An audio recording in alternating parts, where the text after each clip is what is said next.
जय मसीह की ये सजीव वाहिनी है। मसीह सहभागिता में आप सब लोगों का स्वागत है। आज समस्त विश्व में मदर्स डे,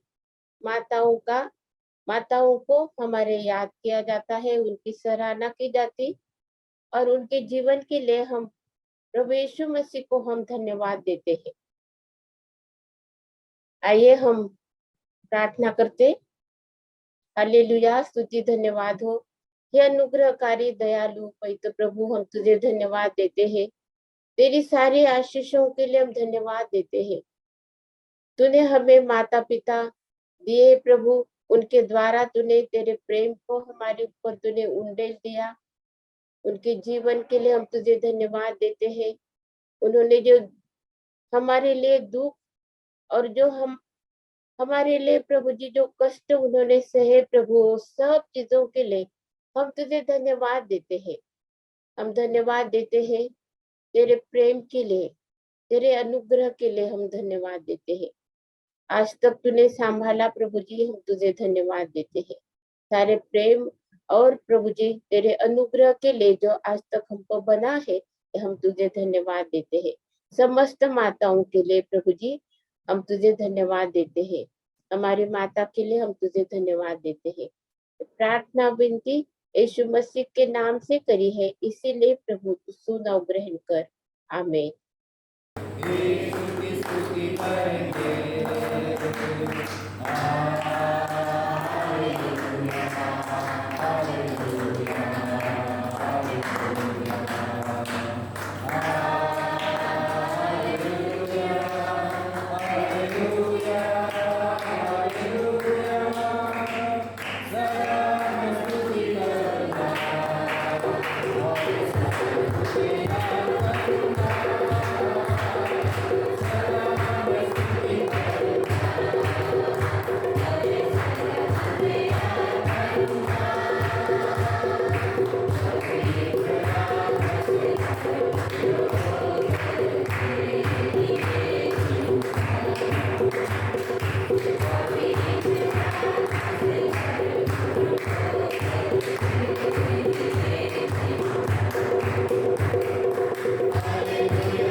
देता है और इसीलिए हम प्रभु को धन्यवाद देते हैं, उसकी स्तुति और महिमा करते हैं। 17 नंबर का गीत गाएंगे, जय जय प्रभु यीशु की, हमको बचाने आया जगत में, उसकी स्तुति करें।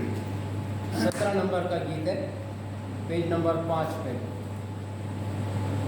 जय जय प्रभु यीशु की, हालेलुया, जय जय प्रभु यीशु की, हालेलुया, हमको बचाने आया जगत में, उसकी स्तुति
में हमारा परमेश्वर जो स्तुति के योग्य है, और इसीलिए प्रभु को हम धन्यवाद देते हैं। 31 नंबर का गीत गाएंगे, 31 नंबर का, ओ जय जयकार जय जयकार ओ जय जयकार, पेज नंबर 9।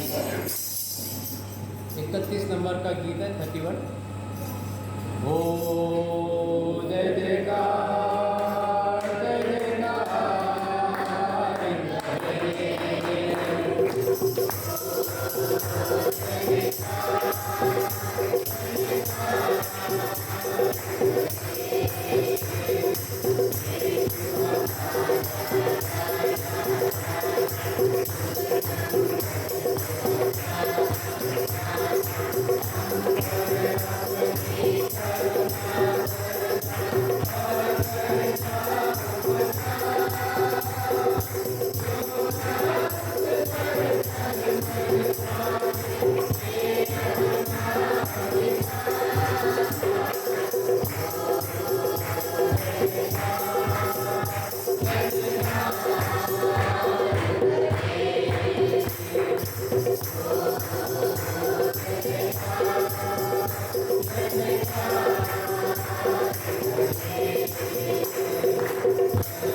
हम बैठ जाएंगे इस समय। आइए हम देखते हैं पवित्र शास्त्र में से हम लोग कुछ माता के बारे में जो भी कुछ लिखा है उनके बारे में हम लोग पढ़ते हैं। हम यशाया 49 49 और 15 वचन में ऐसा लिखा है, क्या है क्या क्या यह हो सकता है कि कोई माता अपने दूध पीते बच्चे को भूल जाए और अपने जन्माए हुए लड़के पर दया न करे। हाँ, वह तो भूल सकती है, परंतु मैं तुझे नहीं भूल सकता। ये परमेश्वर का वचन है। और यहाँ पर हमारे माता के प्रेम के बारे में यहाँ पर बताया है कि माता क्या क्वेश्चन मार्क करा है, प्रश्न चिन्ह है। ये प्रश्न किया है कि क्या कभी ऐसा हो सकता है? ये ऐसा नहीं हो सकता। कोई भी माँ अपने बच्चों को नहीं भूलती है। कोई भी माँ अपने दूध पीते बच्चे को उसका सब कुछ बच्चे का सब कुछ अच्छा ही वो चाहती है। वो बहुत अच्छे से देखभाल करती है, सब कुछ वो नहीं भूल सकती। लेकिन यहाँ पर परमेश्वर ने बताया कि शायद वो भूल सकती है। हाँ, ये संभव है, क्योंकि बहुत सी ऐसी परिस्थितियां, बहुत सी बातें ऐसी हमारे जीवन में आती है कि वो हमें भूल सकती है। उसकी कोई मजबूरी हो सकती है, कुछ तो भी संकट में, बहुत ही अनिवार्य संकट, बहुत ही असह्य ऐसी ऐसी स्थिति उसके जीवन में हो सकती है, तो वो भूल सकती। लेकिन परमेश्वर हमें कभी नहीं भूलता, क्योंकि वो परमेश्वर है, वो परमेश्वर पिता है। वो वो हमारे असहाय जो परिस्थिति रहती है उसमें वो हमको सहायता दे करने वाला परमेश्वर है। उसको कोई भी बात असंभव नहीं है। हमारा मनुष्य का जीवन उसके हाथों में है। इसलिए हम परमेश्वर को हम धन्यवाद देते हैं उसके प्रेम के लिए। अति उच्च परमेश्वर, हम उसके प्रेम के लिए धन्यवाद देते हैं, उसके करुणा के लिए हम उसको धन्यवाद देते हैं। उसी प्रकार से हम देखते हैं व्यवस्था विवरण 7 और 7 और अध्याय और 8वें वचन में हम लोग पढ़ते हैं, यहोवा ने जो तुमको बलवंत हाथ के द्वारा दासत्व के घर में से और मिस्र के राजा फिरौन के हाथ से छुड़वाकर निकाल कर लिया, इसका यही कारण है कि वह तुमसे प्रेम रखता है और उस शपथ को भी पूरी करना चाहता है जो उसने तुम्हारे पूर्वजों से खाई थी। हम लोगों ने देखा सारा, अब्राहम और सारा, उनके जीवन के बारे में हम लोग देखते और परमेश्वर ने उनको शपथ खाई, अब्राहम को शपथ खाई और अब्राहम इसहाक को शपथ खाई है और याकूब को परमेश्वर ने जो जिसका नाम इजराइल रखा, परमेश्वर ने उसके साथ में शपथ खाई है कि वो कभी भी उनको नहीं छोड़ेगा। और याकूब के साथ में शपथ खाई कि तू अगर जाएगा मिस्र में, अकाल पड़ा था मिस्र में जाने के बाद में मैं तुमको छुड़ाऊंगा, ये शपथ परमेश्वर ने दी थी, वाचा बांधी थी और हम देखते उसने वो पूरा करा है। वो परमेश्वर वहां पर बोलता है कि मैं तुमसे प्रेम करता हूँ, इसलिए मैंने मेरी वाचा को पूरा करा। और अ, और जो जो मैंने एक बार परमेश्वर कोई बात हमसे बोलता है वो पूरी करता है, हम उसको धन्यवाद देते हैं। आज ये हमारे हमारे जीवन में परमेश्वर का प्रेम ये सर्वश्रेष्ठ है और हम लोग प्रार्थना करते हैं सब माताओं के लिए कि उनके उनके जीवन के द्वारा, उनके उनकी गवाही के द्वारा परमेश्वर हमारे हमारे जीवन को एक आशीष का कारण बनाता है। हम देखते हैं, सारा ने अपने जीवन में अब्राहम के अधीन रही और उसको परमेश्वर ने उसके साथ में वाचा बांधी कि तू बहुत लोग, बहुत से विश्वासियों की बहुत जनजाति की तू माता बनने वाली, और वो पूरा करा, परमेश्वर ने उसकी वाचा को पूरा करा है।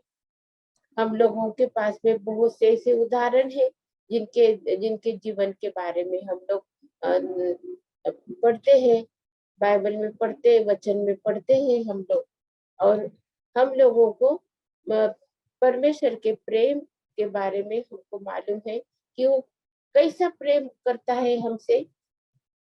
बहुत उसकी करुणा हमारे लिए बहुत है उसकी करुणा। हम लोग देखते भजन संहिता 146 और 8वें वचन में हम लोग पढ़ते हैं, यहोवा अंधों अंधों को आंखें देता है, यहोवा झुके हुओं को सीधा खड़ा करता है, यहोवा धर्मियों से प्रेम रखता है।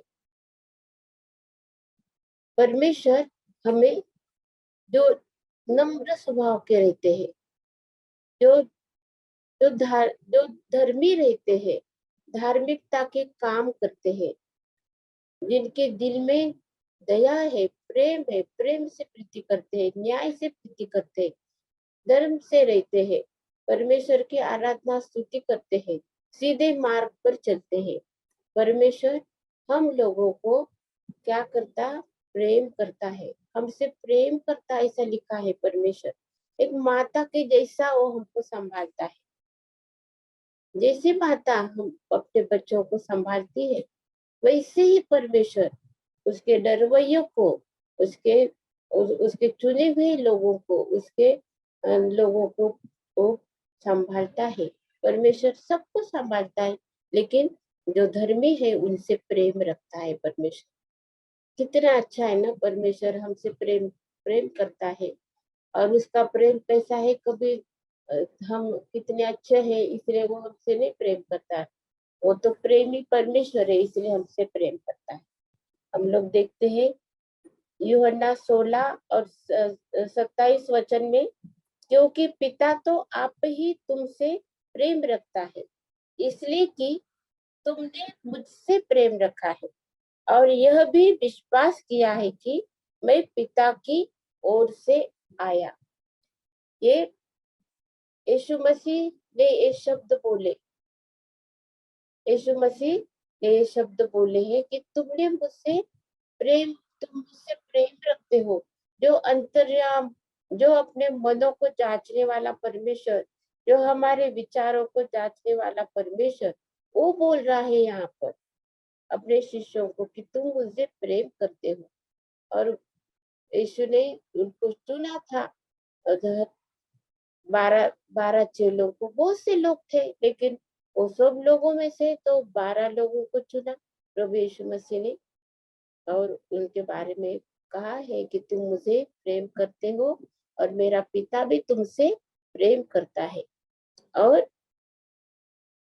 मैं परमेश्वर से आया हूँ, स्वर्ग स्वर्ग में से मैं ये धरती पर आया हूँ, परमेश्वर से मैं आया हूँ, ये तुमने विश्वास किया है। क्या परमेश्वर आज हमसे ये अपेक्षा करता है कि हम उससे प्रेम करते हैं? हम परमेश्वर से हम प्रेम करते हैं, परमेश्वर हमें देखता है और हमें आशीष का कारण वो बनाता है। चाहे कोई भी रहो, स्त्री और पुरुष परमेश्वर के सामने एक समान।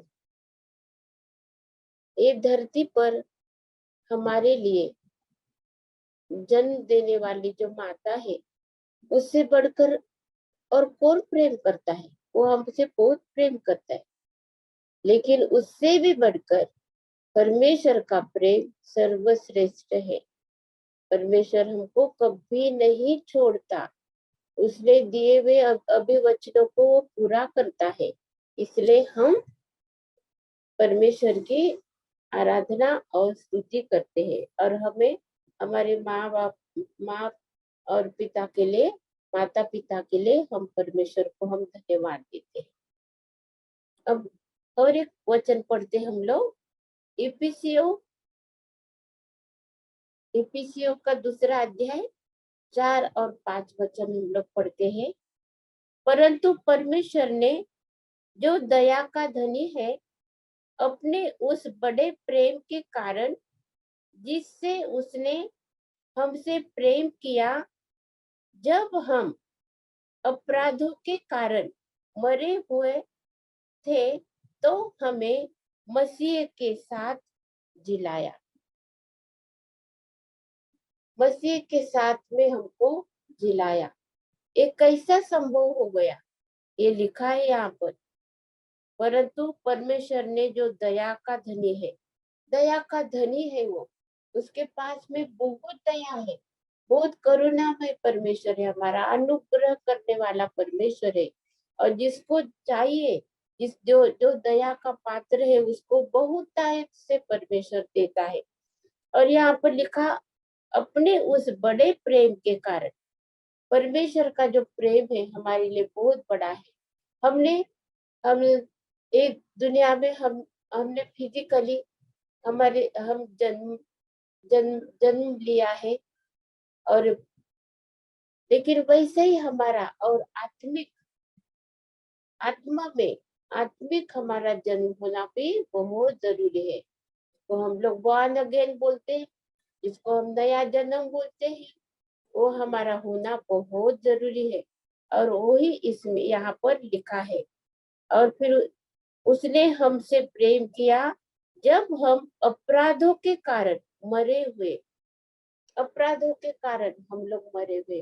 तो परमेश्वर के साथ हमारा जो रिश्ता है, नाता है, वो हमारा टूटा हुआ, क्योंकि हम लोग मरे हुए पापों में, हम लोग तो पापों में जो जब हम जीवन बिताते हैं और हमारे पापों की क्षमा नहीं हुई है, हमारी अवस्था मरी हुई रहती है आत्मा में। लेकिन जब हम यीशु मसीह पर विश्वास करते और हमारा नया जन्म होता है, हमें हम नई सृष्टि बन जाते हैं, हमें नया स्वभाव मिलता है और हमारा सब कुछ नया होता है। हम आत्मा में चलते हैं, आत्मा की प्रेरणा में हम चलते हैं और हमें नया जन्म मिलता है। और हम मसीह के साथ में हम लोग जिलाए जाते हैं, यीशु मसीह के साथ में हम लोग, यीशु मसीह के साथ में हम लोग जिलाए गए। अभी हम यीशु के पीछे चलने वाले हैं, यीशु को प्यार करने वाले हैं, यीशु को प्रेम करने वाले। इतना इतना हमसे उसने प्यार करा है। अभी हम हरदम के लिए उसके साथ में हम लोग रहने वाले हैं। लेकिन ये बहुत ही जरूरी है जन्म लेना, ये धरती पर मनुष्य को जन्म लेना, फिर उसका और नया जन्म होना, ये बहुत जरूरी है। हालेलुया, स्तुति धन्यवाद। हम हम यहाँ पर देखते हैं पहले यूहन्ना 3 अध्याय और पहला वचन में हम लोग पढ़ते हैं, देखो पिता ने हमसे कैसा प्रेम किया है कि हम परमेश्वर की संतान कहलाए, और हम है भी। इस कारण संसार हमें नहीं जानता, क्योंकि उसने उसे भी नहीं जाना। संसार की बातें नहीं है ये बातें, ये आत्मिक तौर से बातें हैं। ये दुनिया में 2 प्रकार के लोग रहते हैं, और जो जो ये दुनिया की बातों पर मन लगाते, और जिनका नया जन्म हुआ है वो परमेश्वर के राज्य की, परमेश्वर की बातों पर मन लगाते हैं। आइए हम अपने अपने आप को यीशु मसीह के हम स्वाधीन हो जाते हैं और हमारे जीवन का स्वामी और राजा उसको बनाते हैं। हमारे मन, हमारा हमारा सब चित्त हम उसके ओर लगाते हैं। और हम इस संसार में आए, हमें मौका मिला है, जीवन सुंदर सा जीवन हमको प्राप्त हुआ है। और इसलिए हम हमारी माता को हम धन्यवाद देते हैं। उसने हमें अपने गर्भ में उसने संभाला और पालन, उसने हमें हमें रक्षा करी, जन्म दिया, उसने बहुत दुख तकलीफ उठाई, उसने हमें कितने रात उसने हमारे लिए बिताई होगी। हम लोग जब हर एक चीज उसने हमारी देखी, हम और सब प्रकार सेवा करी उसने हमारी, हर एक चीज के उसने हमें ख्याल करा है। और हम प्रभु को धन्यवाद देते हैं उसके लिए। आइए हम प्रार्थना करते हैं। हालेलुया, स्तुति धन्यवाद हो। हे परमेश्वर पिता, हम तुझे धन्यवाद देते हैं तेरे प्रेम के लिए प्रभु जी, तेरे प्रेम के लिए जो कभी भी नहीं प्रभु जी बदलता है। इसे तेरे प्रेम के लिए, अनुग्रह के लिए, हमारे नए जन्म के लिए हम तुझे धन्यवाद देते हैं। हम तेरे साथ में रहने वाले हैं प्रभु, इसलिए हम तुझे धन्यवाद देते हैं। ये जीवन जब तक हम लोग है प्रभु जी, इस धरती पर हम लोग जीवित है, हम लोग जो काम करेंगे, हम शरीर से प्रभु जी तेरी तेरी आराधना, तेरी स्तुति करें, हमारे शरीर के द्वारा हम तुझे महिमा दे, तेरी महिमा हो। इसलिए प्रभु जी हम अपने आप को तेरे हाथों में हम सौंपते हैं। यीशु का अनुग्रह और यीशु की शांति हम सब के साथ में अब से लेकर बनी रहे। आमीन। जय मसीह की सबको। प्रभु यीशु मसीह के नाम में आप सभी को सलाम। आज हम प्रभु यीशु मसीह ने अपने चेलों को जो अभिवचन दिया था, खास करके पवित्र आत्मा के बारे में जो अभिवचन दिया था, उस पर हम चिंतन और मनन करने वाले हैं। हम देखते हैं कि यूहन्ना रचित सुसमाचार उसका 13वां अध्याय, उसमें प्रभु ने चेलों से कहा था कि अंतिम भोजन की तैयारी करें। तो प्रभु के कहने अनुसार चेलों ने अंतिम भोजन की तैयारी की थी। और जब प्रभु यीशु मसीह अपने चेलों के साथ अंतिम भोजन कर रहे थे, तब वे कुर्सी पर से उठे और जो टावल था अपने कमर को बांधा और चेलों के पैर धोने लगे।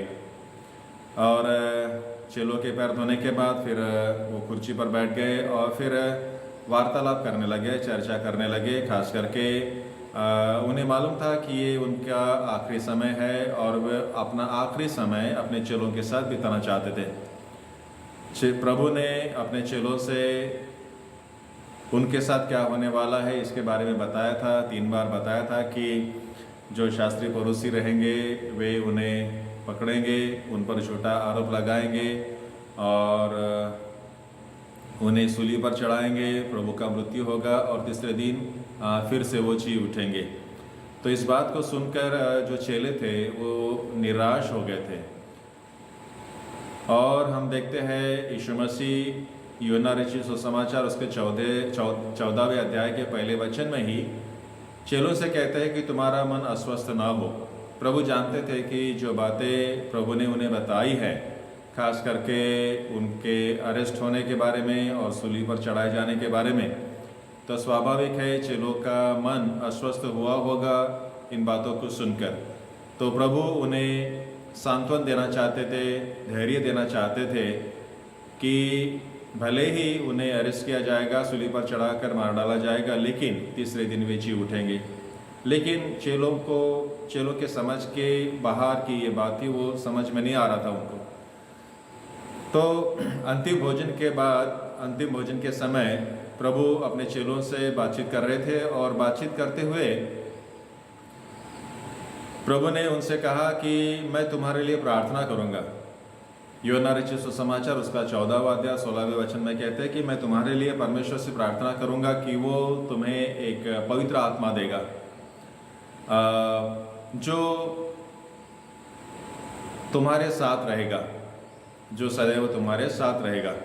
तो प्रभु यीशु मसीह ने चेलों से वादा किया कि वो उनके लिए प्रार्थना करेंगे कि परमेश्वर उन्हें पवित्र आत्मा देगा और पवित्र आत्मा उनके साथ रहेगा और प्रभु ने सिखाई हुई बातों को वो स्मरण दिलाएगा। आज हम इस बात पर मनन करेंगे कि प्रभु ने चेलों से पवित्र आत्मा के बारे में क्यों कहा, क्या आवश्यकता थी पवित्र आत्मा के बारे में, या प्रभु को क्या आवश्यकता थी चेलों के लिए परमेश्वर से प्रार्थना करें कि परमेश्वर उन्हें पवित्र आत्मा दे। पवित्र आत्मा के बारे में हमारे अलग अलग विचार हो सकते हैं, हमारी अलग अलग सोच हो सकती है। कई बार हम पवित्र आत्मा के जो कार्य है, पवित्र आत्मा को जो व्यक्तिमत्व है, उन्हें बहुत संकुचित कर देते हैं, उसे बहुत छोटा कर देते हैं। मुझे अभी भी याद है जब मैं नया नया विश्वास में था तो नागपुर में मुझे एक लड़का मिला था और मुझसे उन्होंने पूछा कि क्या तुम्हें पवित्र आत्मा मिला है। तो मैं नया था, मुझे मालूम नहीं था, तो मैंने उनसे कहा कि भाई मुझे तो उतना जानकारी नहीं है, मुझे मालूम नहीं है। तो उन्होंने कहा कि पवित्र आत्मा के लक्षण के बारे में कहा कि पवित्र आत्मा जिन्हें मिलता है वो अनन्य भाषा बोलते हैं। अब अनन्य भाषा क्या होती है ये भी मैं नहीं जानता था। मैंने कहा कि भाई मुझे मराठी आती है, हिंदी आती है और अंग्रेजी आती है। तो वो कहने लगे कि नहीं, वो ये भाषा नहीं है, वो अलग भाषा होती है जिसे बोलने का वरदान मिलता है। तो मैंने कहा मुझे तो वो भाषा नहीं आती है। तो उसे शक होने लगा कि मुझे पवित्र आत्मा मिला है या नहीं। तो ऐसे कई लोग होते हैं जो आज भी है, जो कहते हैं कि अगर किसी को अनन्य भाषा बोलने का वरदान मिला है तो ही उसको पवित्र आत्मा मिला है। तो अनन्य भाषा को ही हम पवित्र आत्मा का वरदान मानते हैं। क्या यही पवित्र आत्मा का वरदान है? क्या पवित्र आत्मा का कार्य इसी में सीमित होता है? क्या पवित्र आत्मा केवल अनन्य भाषा बोलने के लिए है? क्या उसके अलावा पवित्र आत्मा के कार्य नहीं है? मुझे लगता है कई बार हम पवित्र आत्मा के कार्य को बहुत छोटा कर देते हैं। पवित्र आत्मा का कार्य बहुत विस्तारित है, बहुत बड़ा है, हम उससे छोटा नहीं कर सकते। अद्भुत रीति से पवित्र आत्मा कार्य करता है, अलग अलग तरीके से पवित्र आत्मा कार्य करता है। हम कल्पना नहीं कर सकते इस तरीके से पवित्र आत्मा कार्य कर सकता है हमारे और औरों के जीवन में। उसका हम एक उदाहरण देखेंगे। प्रेरितों के काम और उसका जो 16वां अध्याय है, खास करके जो 6वां वचन है 6 से लेकर तो 10वें वचन तक के, वहाँ पर प्रेरितों के बारे में एक बहुत ही महत्वपूर्ण जानकारी दी गई है। यहाँ पर ऐसा लिखा है कि जो चेले थे वो फ्रूगिया और गलातिया प्रदेश में जाना चाहते थे। प्रेरितों के काम उसका 16वां अध्याय 16वें वचन, इसमें ऐसा लिखा है कि जो प्रेरित थे पौल वगैरह फ्रूगिया और गलातिया प्रदेश में से होकर जाना चाहते थे, क्योंकि पवित्र आत्मा ने उन्हें एशिया में वचन सुनाने से मना किया था। अब यहां पर देखिए, हम पवित्र आत्मा के बारे में देखते हैं कि पौलुस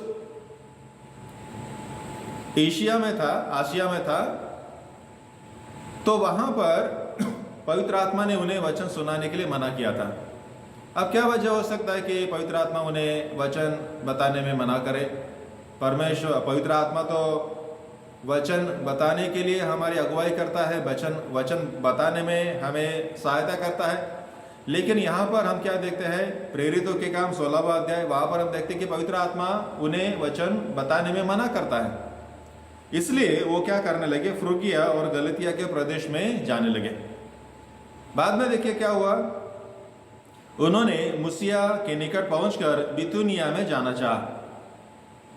फ्रूगिया गलातिया प्रदेश में से जाकर वे मुसिया के निकट पहुंचकर बितूनिया में जाना चाहते थे, लेकिन वहां पर भी देखिए क्या हुआ, परंतु यीशु की आत्मा ने उन्हें जाने नहीं दिया। यीशु की आत्मा को ही हम पवित्र आत्मा कहते हैं या परमेश्वर की आत्मा कहते हैं। यीशु की आत्मा, पवित्र आत्मा, परमेश्वर की आत्मा, ये एक ही है, अलग अलग शब्द वापरे हैं, लेकिन ये पवित्र आत्मा को कहा जाता है। तो यहाँ दोनों जगह पर हम देखते हैं पवित्र आत्मा, प्रभु की आत्मा उन्हें रोक रही है। अब रोकने का, परमेश्वर का वचन सुनाने से रोकने का क्या वजह हो सकता है? परमेश्वर का वचन सुनाने के लिए हम जाते हैं, लेकिन पवित्र आत्मा हमें रोक रहा है, इसका कारण क्या हो सकता है? अलग अलग उसका कारण हो सकते हैं, हमारे विचार अलग अलग हो सकते हैं, लेकिन हम एक देखते हैं कि जहां परमेश्वर का वचन को सम्मान नहीं मिलता, परमेश्वर जानता है कि कौन लोग परमेश्वर का वचन सुनते हैं और कौन लोग परमेश्वर का वचन नहीं सुनते हैं। तो ऐसे लोगों के बीच में जाना व्यर्थ है जो लोग परमेश्वर का वचन सुनते ही नहीं है। परमेश्वर अच्छी तरह से जानता है कि कौन सी कलीसिया परमेश्वर का वचन सुनती है, कहाँ से कहाँ के लोग परमेश्वर का वचन सुनते हैं। तो जो लोग परमेश्वर का वचन सुनते नहीं है, ये बात परमेश्वर अच्छी तरह से जानता है, तो ऐसों के बीच में जाना व्यर्थ है। अब देखते हैं, प्रभु यीशु मसीह ने जब चेलों को सुसमाचार प्रचार के लिए भेजा, तो प्रभु ने उनको कुछ बातों को बताया। प्रभु ने कहा कि जब तुम किसी घर में जाओगे, किसी गांव में जाओगे, किसी जगह पर जाओगे, तो वहाँ का हर व्यक्ति तुम्हारा वचन सुनेगा नहीं, और जो वचन नहीं सुनेगा वहाँ से निकल जाओ।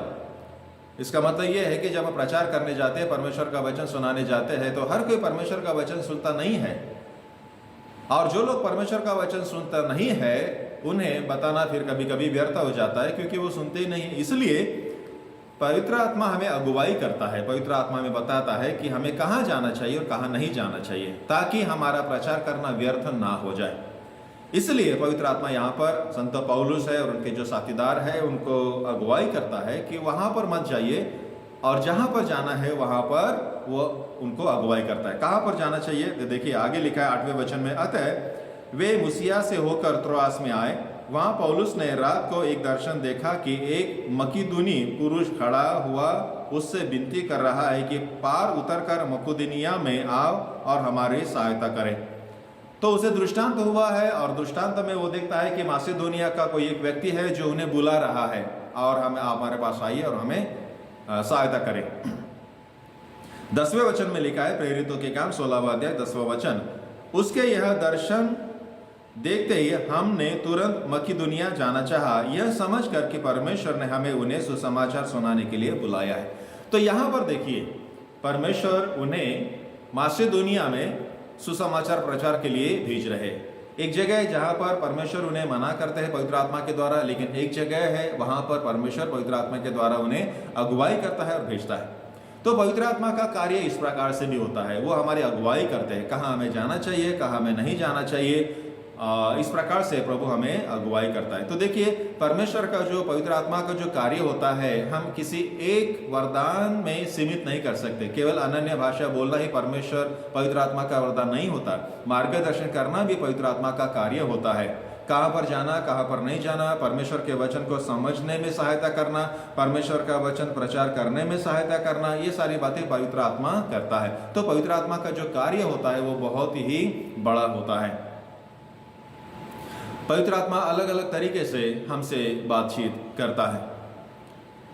आज मातृ दिन है, हम अपनी माताओं को याद करते हैं, हमारी माताओं का जो योगदान है उसे हम याद करते हैं और अपनी माताओं का सम्मान करते हैं। पवित्र आत्मा हमारी माताओं के द्वारा भी हमसे बातचीत करता है। बचपन से लेकर बड़े होने तक माताएं हमें बहुत सारी बातें बताते हैं, अपने अनुभव से बताते हैं। जो कुछ उनके साथ हुआ होगा उस अनुभव से वो हमें बताते हैं। मुझे अभी भी याद है, मेरी माँ ने मुझे बचपन में एक बात बताई थी कि अपने मन को तू क्या कर संभाल कर रख, अपने मन को तू क्या कर संभाल कर रख। यही बात तो वचन में भी लिखी है। वचन भी कहता है कि सब बातों से तुमने क्या करना चाहिए, अपने मन का, अंतःकरण का संरक्षण करना चाहिए। तो कई बार परमेश्वर अपने पवित्र आत्मा के द्वारा अलग अलग तरीके से हमसे बात करता है। वचन के द्वारा वो हमसे बात करता है, पवित्र आत्मा व्यक्ति के द्वारा हमसे बातचीत करता है, हालात के द्वारा भी हमसे बातचीत करता है। तो हमने क्या करना चाहिए, जब पवित्र आत्मा हमसे बातचीत करता है, हमारी अगुवाई करता है, तो हमने उस अगुवाई को स्वीकारना है, उसका मान करना है और पवित्र आत्मा हमसे जो बातें कहते हैं उन बातों को हमने करना है। प्रभु जब अपने चेलों के साथ अंतिम भोजन कर रहे थे तो प्रभु ने उन्हें एक नई आज्ञा दी। कहा कि मैं तुम्हें नई आज्ञा देता हूं और एक दूसरे से प्रेम करने की नई आज्ञा मैं तुम्हें देता हूं। और प्रभु कहते हैं कि जब तुम एक दूसरे से प्रेम करोगे तो संसार के लोग भी ये जान पाएंगे कि तुम मसीह के चेले हो। एक दूसरे से प्रेम करने से हम परमेश्वर की आज्ञाओं का पालन करते हैं, परमेश्वर की पवित्र आत्मा की अगुवाई का हम पालन करते हैं। तो पवित्र आत्मा, परमेश्वर, प्रभु यीशु मसीह जो भी वचन के द्वारा हमसे बातचीत करते हैं, तो हमारा क्या कर्तव्य बनता है कि हम उन बातों को सुने और वचन का पालन करें। जब हम उत्पत्ति की किताब में देखते हैं, परमेश्वर ने मनुष्य को अपने सदृश बनाया, अपने स्वरूप का बनाया। और जब मनुष्य परमेश्वर के स्वरूप का था तो उसके मन में संकोच नहीं था। वे खुलकर खुशी से इधर उधर घूम रहे थे, आना जाना कर रहे थे, उनके मन में संकोच नहीं था। वो निर्भय होकर इधर उधर घूम रहे थे और रह रहे थे, और वो एक दूसरे को दोष भी नहीं लगा रहे थे और वो डर भी नहीं रहे थे। परमेश्वर के साथ वो रहते थे, बातचीत करते थे। लेकिन जब उन्होंने परमेश्वर की आज्ञाओं को तोड़ा, परमेश्वर की आज्ञाओं को मानना से इनकार कर दिया, उसके बाद देखिए क्या हुआ, वो संकोच करने लगे, वो छिपने लगे, वो डरने लगे और एक दूसरे पर आरोप करने लगे, एक दूसरे पर दोष लगाने लगे। जब तक वो परमेश्वर का वचन मानते थे तब तक के उनमें डर नहीं था। जब तक वो परमेश्वर का वचन सुनते थे, मानते थे, उनमें संकोच नहीं था। जब तक वो परमेश्वर का वचन सुनते थे, मानते थे, वो निर्भय थे, एक दूसरे पर आरोप भी नहीं लगा रहे थे। लेकिन जैसे ही उन्होंने परमेश्वर की आज्ञाओं को तोड़ा, परमेश्वर की आज्ञाओं का उल्लंघन किया, उनमें क्या समाया, डर समाया। वो छिपने लगे, एक दूसरे पर आरोप करने लगे।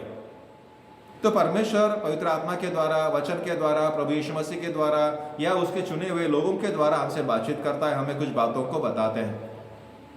हमारा कर्तव्य बनता है कि हम परमेश्वर की वाणी को सुने, परमेश्वर के वचन को हम सुने और आज्ञाओं का पालन करें। लेकिन कभी कभी ऐसा हो जाता है कि हम परमेश्वर के वचन को सुन ही नहीं पाते। जिस हालात में हम रहते हैं, जिस वातावरण में हम रहते हैं, वो वातावरण का प्रभाव हम पर इतना हो जाता है कि हम परमेश्वर की वाणी को सुन ही नहीं पाते। किसी पर अन्याय हो जाता है, किसी पर अत्याचार हो जाता है, किसी के मन में गुस्सा होता है, किसी के मन में क्रोध होता है, किसी के मन में बदले की भावना होती है। तो मन में क्रोध होने से, मन में बदले की भावना होने से हम परमेश्वर का वचन नहीं सुन पाते। यदि हमारा मन बहुत सारी कल्पनाओं से भरा है, हम आजकल देखते हैं सोशल मीडिया का जमाना है, हर कोई मोबाइल को लेकर घूमता है, कुछ लोग तो सुबह से लेकर शाम तक सोने तक के मोबाइल के साथ ही रहते हैं, मोबाइल में ही रहते हैं। तो कई बार ऐसा हो जाता है कि ये जो हालात है, मोबाइल के साथ रहना, सोशल मीडिया के साथ रात दिन सोशल मीडिया के साथ रहना, इससे क्या हो जाता है कि ये जो हालात होती है, हालात की वजह से हम परमेश्वर का वचन फिर सुन नहीं पाते। पहले राजा उसका 9वां अध्याय, उसमें हम देखते हैं कि जो एलिया था, एलिया एक जगह जाता है जहां भूकंप होता है और वहां पर उसे परमेश्वर नहीं मिलता। फिर वो देखता है कि अग्नि जलने लगती है, लेकिन उसमें भी परमेश्वर नहीं होता है। फिर आंधी और तूफान आती है, उसमें भी परमेश्वर नहीं होता है। फिर एक धीमी सी आवाज आने लगती है, जो परमेश्वर की आवाज होती है, उस धीमी आवाज में परमेश्वर होता है। लेकिन आजकल ये जो धीमी आवाज है जिसमें परमेश्वर होता है, जिसमें से परमेश्वर हमसे बातचीत करता है, वो धीमी आवाज ये माहौल के कारण क्या हो जाता है, दब जाता है। और परमेश्वर की वो धीमी आवाज को हम सुन नहीं पाते, क्योंकि ये सोशल मीडिया हम पर इतना प्रभावी हो जाता है। हमारे आजू बाजू की जो हालात होती है, परिस्थितियां होती है, हम पर इतना प्रभाव करती है कि पवित्र आत्मा की अगुवाई को हम सुन ही नहीं पाते। तो प्रियो, मैं इस माध्यम से आपसे यही विनती करना चाहता हूं कि हम समय निकालें। ये जो माहौल होता है, इस माहौल से थोड़ा हम अलग हो जाए और एकांत में हम रहने का प्रयास करें। अकेले नहीं, बल्कि एकांत में रहने का हम प्रयास करें। प्रभु भी एकांत में रहते थे। सुबह सुबह उठकर वो किसी एकांत जगह पर जाते थे और परमेश्वर से प्रार्थना करते थे, बातचीत करते थे। हमने भी इस सोशल मीडिया से थोड़ा दूर होकर परमेश्वर के साथ, परमेश्वर के वचन के साथ प्रार्थना में समय व्यतीत करने की आवश्यकता होती है, ताकि हम परमेश्वर की वाणी को सुने और परमेश्वर की आत्मा की वाणी को सुन सके और हम परमेश्वर की योजनाओं को जो हमारे जीवन के लिए है उसे समझ सके। इस मैसेज के द्वारा मैं आपसे यही विनती करना चाहता हूं कि ये जो सोशल मीडिया होता है और कभी कभी उसका एडिक्शन हो जाता है और हमारे पास समय नहीं होता है, हम बाइबल नहीं पढ़ पाते हैं और कभी कभी जल्दबाजी में हम बाइबल पढ़ते हैं, हम उसको ध्यान से नहीं पढ़ते और परमेश्वर की जो वाणी होती है उसको हम नज़रअंदाज करते हैं। तो प्रियो, हम परमेश्वर की वाणी को, पवित्र आत्मा की वाणी को नज़रअंदाज ना करें। पवित्र आत्मा आज भी हमसे बातचीत करता है और हमें क्या करना चाहिए, हमने क्या नहीं करना चाहिए, इन बातों को वो हम समझाते हैं। परमेश्वर हमें सहायता करे, मदद करे कि उनकी जो वाणी है, उनका जो वचन है, उनका जो शब्द है, उसको हम सुने, जो हमारे लिए लाभदायक है और हमें हमारे भलाई के लिए है, ताकि परमेश्वर की योजना हमारे जीवन में पूरी हो जाए और हम परमेश्वर के सेवक सेविकाएं बन जाए और परमेश्वर की महिमा होने लगे। आइए हम प्रार्थना करेंगे। प्रभु जी, हम प्रार्थना करते हैं, जो भी इस वचन को सुनते हैं, इस संदेश को सुनते हैं, उन हर एक भाई बहन के लिए प्रार्थना करते हैं। प्रभु जी, आप उन्हें सहायता करें, मदद करें। आज की जो परिस्थितियां है सोशल मीडिया में कि हम इतना प्रभाव हम पर हुआ है कि कई बार हमारे पास समय नहीं होता है। हमें सहायता करें, मदद करें कि हम पवित्र आत्मा की अगुवाई को समझे, जैसे पौलुस और उसके जो साथीदार थे वो पवित्र आत्मा की वाणी को सुन सकते थे और उसके अनुसार वो सेवकाई करते थे। प्रभु जी, जब हम बाइबल पढ़ते हैं, प्रार्थना करते हैं, तो आपकी वाणी को हम सुने, समझे और ग्रहण करें। हमें सहायता करें, मदद करें। यीशु के नाम से इस प्रार्थना को मांगते हैं, सुनिए और कबूल कीजिए। आमीन। जय मसीह की।